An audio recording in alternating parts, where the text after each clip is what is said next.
واهلا وسهلا بيكم في برنامج بايدينا والفقره الرياضيه. زي ما عودناكم ان احنا دايما بنهتم بالشؤون الرياضيه، وكمان معانا كمان النهارده ضيوف عزاز على قلبي شخصيا، يعني لان هم فعلا ناس قامات في عالم الرياضه بالذات بالنسبه لاسكندريه. معانا اول حاجه معانا الكابتن هاني السود، والكيبر الاتحاد السكندري في زمن اللعب الجميل، ما نقدرش نقول غير زمن اللعب الجميل. معانا كمان لعيب من عمالقه اسكندريه كابتن محمد عيسى، رغم ان مشاغله السياسيه دلوقتي ومراكزه ربنا المرموقه اللي هو فيها دلوقتي، بس قدر يفضي نفسه عشان يجي يكلمنا على الكوره وزمن الكوره الجميل اللي احنا استمتعنا بيه في اسكندريه، اللي طول عمر المجتمع السكندري بيحب الكوره. معانا كمان كابتن رفعت، برضه يعني من الناس اللي هم ليهم بصمه وكل اهل اسكندريه يعرفوه في الانديه الشعبيه والمراكز الشباب، لان هو فعلا يعني قامه برضه من قامات اللي احنا العيله كلها يعني عيله رياضيه. نبدا كلامنا معاكم مع الكابتن محمد عيسى، اللي احنا عايزين نعرف منه التاريخ، يعني تاريخه الكروي، لان احنا كل الناس تعرف تاريخه السياسي وعارفين وضعه ايه دلوقتي بالنسبه للبلد، بس احنا يهمنا برضو يكلمنا عن ذكرياته في كره القدم واسكندريه بالذات، ايه الحاجات الحلوه اللي هو يحب يكلمنا فيها في زمن اللعب الجميل بتاع زمان. تاريخ الكروي يعني لعبت اكتر من 7 8 سنين درجه اولى ممتاز بيه، نادي الكروم ونادي الترام ونادي رشيد، انديه عده يعني. كان ليا الشرف طبعا ان انا كنت العب من ضمن انديه شباب العصافره الانديه الشعبيه في اسكندريه وكده. ده بالنسبه للتاريخ، ونادي ابو قير، نادي المعموره، يعني اغلب الانديه السكندريه كان ليا شرف الانضمام ليه.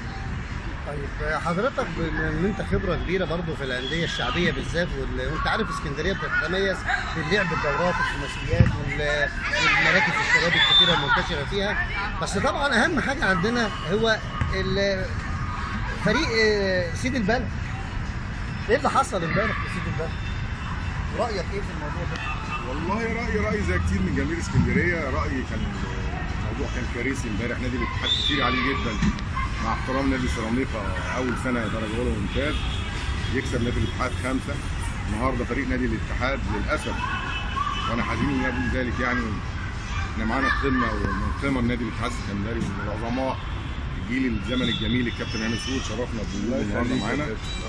النهارده خط الدفاع عن نادي الاتحاد اقل خط دفاع على انديه الدوري الممتاز بالكامل، دي مشكله، وده درس للاستاذ محمد مصلحي رئيس نادي الاتحاد السكندري، اللي انا بكن له كل احترام وتقدير، وعلى يقين ان هو من افضل رؤساء الانديه اللي مسك نادي الاتحاد على مدار السنين، ولكن ده درس السنه دي كان درس كبير جدا وقاسي، اللي انا اسيب كل الامور للمديرين الفنيين تتحكم في فريق الكوره. الموضوع ده انتهى على المستوى الدولي والمستوى المحلي والمستوى العالمي. النهارده لا، النهارده المديرين الفنيين، المدير الفني بيجي بيقعد فتره وبيمشي، لو لقى مكان احسن بيروح، بيبقى الافضليه للمكان الافضل ماديا والحاجات دي. فمش كل مدير فني يجي يعيد ويشيل من التشكيل الاساسي، يمشي لعيبه ويجيب لعيبه، ولعيبه النهارده كانت بطلت كوره بره، النهارده جايه في نادي الاتحاد تتكرم، يعني ما اتكرمتش في انديتها، جايه تتكرم في نادي الاتحاد. فانا ليا تحفظات كتير على السنه دي، وده درس الاستاذ محمد مصلحي المفترض ان هو يعيد في الفتره اللي جايه. النهارده لازم يكون في لجنه كوره، خاصه احنا نادي الاتحاد عظماء كره القدم نادي الاتحاد، كابتن شحته وكابتن هاني سرور، كابتن محمد عمر، كابتن بدري، ربنا. ورجعنا لكم تاني نشكر كابتن محمد عيسى على رايه ان احنا شفناه، يا ريت تكون الرساله وصلت لجمهور المسؤولين في نادي الاتحاد. ومعانا الكابتن هاني السرور، طبعا جون كيبر نادي الاتحاد في السبعينيات وبدايه الثمانينات، يعني اعظم اجيال نادي الاتحاد السكندري. برضو عايزين نسمع منه شويه عن ذكرياته في نادي الاتحاد ورايه في المباراه بتاعت امبارح، ايه اللي حصل؟ بالنسبه لذكرياتي في نادي الاتحاد دي، طبعا ذكريات من اجمل ذكريات العمر، وكفايه ان انا عاصرت الجيل اللي طبع اسم نادي الاتحاد في وجدان الناس كلها، البابلي وشحته وكروان وجارم وزهره ووحيد ومجموعه كبيره جدا جدا جدا من اللعيبه طبعوا اسم نادي الاتحاد في قلوب العشاق مش في مصر، بالعكس ده في افريقيا وفي دول في اوروبا فيها ناس بتحب نادي الاتحاد لحد دلوقتي وبتبعت لنا اشقاء النادي الاتحاد. اتمنى ان الايام المجيده دي الحلوه يستعيدها نادي الاتحاد. نادي الاتحاد من سنه 76 ما حققش اي بطوله، يعني رغم كده جمهوره موجود، يعني رغم كده عشاق نادي الاتحاد بالملايين وبيعشقوا نادي الاتحاد وبيسافروا وراه. اقربها امبارح كان وراه حوالي 2000-3000 متفرج بيشجعوه. وفي اسوان كنا واحنا بنلعب في اسوان بنلاقي جمهور لنادي الاتحاد جاي من اسكندريه لاسوان. رأي حضرتك يعني احنا عارفين ان الاسكندريه نادي الاتحاد بيتمتع بشعبيه الاولى في اسكندريه، بس الجمهور امبارح رايك في اللي حصل للجمهور؟ الكابتن احمد يحيى بما ان حضرتك حارس مرمى وانت عارف يعني ايه حارس مرمى ويعني ايه ضغط نفسي، الراجل ده كان بيلعب تحت ضغط نفسي رهيب ومع ذلك الجمهور هجمته، ايه رايك في اللي حصل امبارح؟ والله انا حزنت امبارح من اللي عمله الجمهور اكتر ما حزنت على الهزيمه.